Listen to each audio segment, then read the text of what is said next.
Guys, medyo malapit-lapit na akong maging malungkot yung buhay ko mga guys, kasi alam niyo kung bakit. Si Mrs. kasi malapit nang umalis siya sa Singapore. So ako mag-iisa na naman ako sa bahay. Mawawala na naman ako ng kausap. Kaya yun, magiging malungkot tayo. Good afternoon. So ngayon mga guys, kumusta kayo? Panibagong araw at panibagong vlog. Sa araw ngayon ay linggo. So ako sa market mga guys, dahil inatid ko yung aking alaga dito dahil mayroon daw siyang date. Magkadit sila ng boyfriend siguro niya. Pambira itong bata na to, nalabitig na mga idol.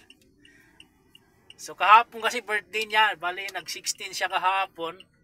So ngayon biglang may kadit man. Sana mag-ingat kayo ha, baka mamaya iba ang puntahan nyo ha. Hayop na yan. Tuwanan ko muna siya, no. So babalikan ko na lang mamayang mga 5 o'clock.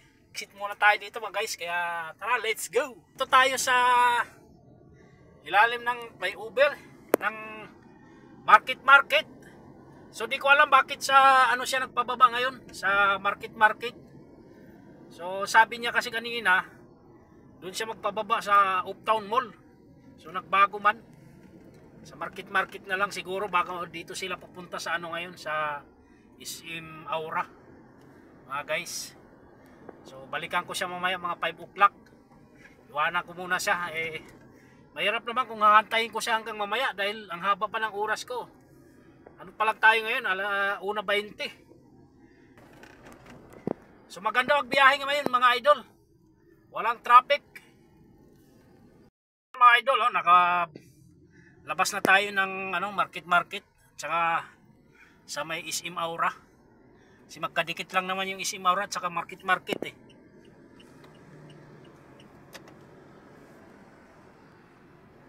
Uwi muna tayo ng bahay. Paparada ko muna ito sa bahay ni boss na sasakyan. Ako may motor naman ako. Motor na lang ako papunta ng bahay. Bali, mabilis lang naman. Dito na tayo banda sa may McKinley Hills mga guys. Yan o.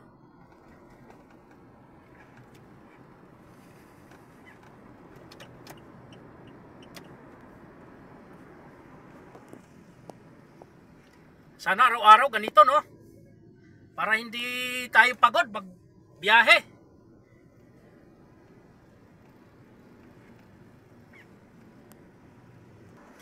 Araw natin ngayon ay Sunday.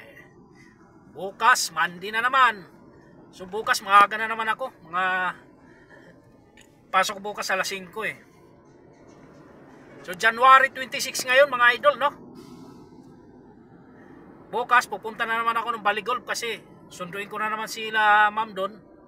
Tapos itong aking alaga na hinatid ko ngayon sa market, may pasok yan sa school bukas eh. Kaya maaga kami bukas mga guys. Ihahatid ko pa yan sa Antipolo, sa school niya. Tapos hindi ko na susunduin niya kasi may school bus naman yan. Ang uwi naman yan bukas pagkatapos ng school niya, doon na sa tatay niya sa Pasig.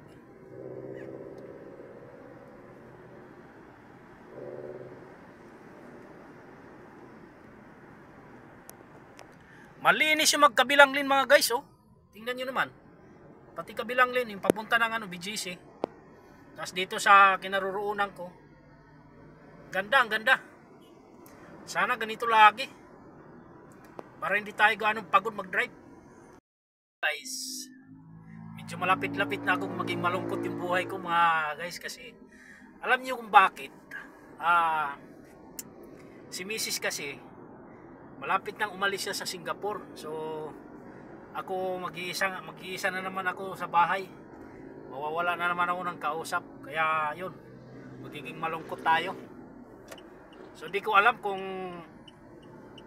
maabutan pa siya itong linggo ngayon. Kasi bukas babalik daw siya doon sa agency yata. Kukunin yung medical niya. Medical na lang kasing hinahantay mga guys eh. Makakaalis na siya eh. Dahil kung kumpleto na siya ng mga requirements, pati yata yung ano niya, ano bang tawag niyan? Hindi ko naman kasi alam yung mga ganyan, idol. Hindi pa naman ako nakaka-ano ng ganyan. Working permit pala. Sa Singapore, mayroon na rin yan. Pati magiging amo niya, mayroon na rin yan dun. So, yun na lang talaga yung problema niya, yung kanyang medical. Kaalis na siya. So, ganun pa man, kahit medyo magiging malungkot tayo, kailangan nating magtiis. So, 2 years lang naman yan. Kauwi na naman uli yan. So, yung mga hindi namin nagawa ngayon, saka na lang pagka uwi niya. Sabi ko naman kasi sa kanya, ito na lang, last mo ng pagpunta ng Singapore. Kasi medyo may mga pangangailangan din kami na medyo hindi namin napupunuan ngayon. Dami namin bayarin, grabe. So yung aking motor, bayaran ko. Bahay, bayaran. So gusto ko sana magkaroon ng sariling bahay para wala nang babayaran ba. Babayad ka na lang tubig, kuryente. Yun na lang sana eh. Ang problema, wala pa tayong hindi pa natin kaya bumili ng ganyan. Bali, paakyat na ako ng Skyway ng Mirville. Iyan pagbaba natin, Mirville na.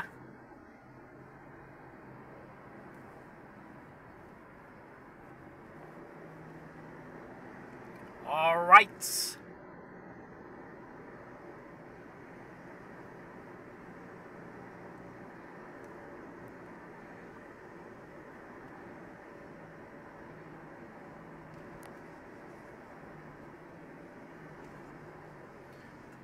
Yan yung airport mga guys. Diba? Terminal 1 or 3. Dito tayo.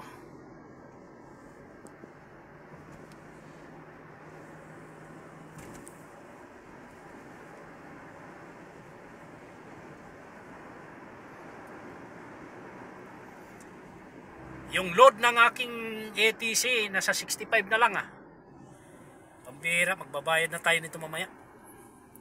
Wala nang load.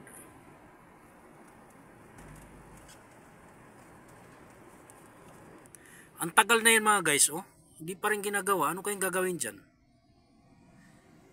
Service road dyan mga idol. Service road papunta ng Makati. Yan. So yan mga guys, hanggang dito na lang. Hindi ko na paabuti ng bahay to. So nag-update lang naman ako ngayon sa inyo. Sa araw ng linggo na may pasok ako. Alright. Kaya hanggang dito na lang mga guys. See you next vlog na lang. Kaya bye bye sa inyo. Thank you.